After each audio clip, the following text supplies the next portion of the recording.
বিজয় কচোন আটাইতকৈ পুৰণি জীৱ কোনটো? Sir zebra. জেব্ৰা? কিন্তু কেনেকৈ? ছাৰ সকলো জীৱই ৰঙীন, অকল জেব্ৰাহে ব্লেক এণ্ড হোৱাইট। গতিকে ছাৰ জেব্ৰাই আটাইতকৈ পুৰণি জীৱ।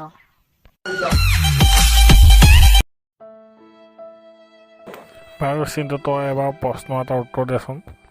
ছাৰ কওক। টেবুল পৰ চাই কৃষ্ণে গিৰাই, এইটো তই মাতৃভাষালৈ অনুবাদ কৰ।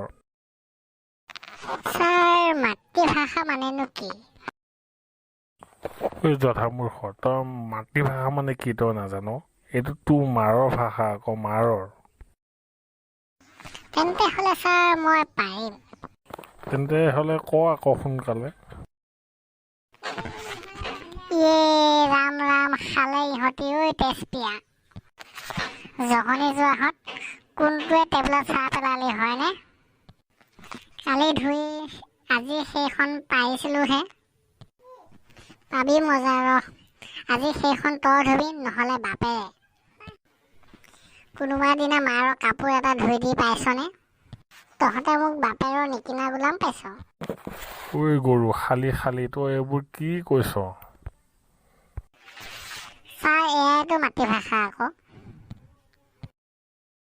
বাৰু টনি তই এবাৰ আকৌ কচোন। ছাৰ কওক। কপাল দি এটা কবিতাৰ পংক্তি কচোন। কপাল ভিজি গ'ল মোৰ দুচকুৰ পানীত। ঐ গাধ, চকু পানী কি ওপৰলৈ বৈ যায় নেকি? আৰে ছাৰ পাছৰ লাইনটোতো শুনি লওক।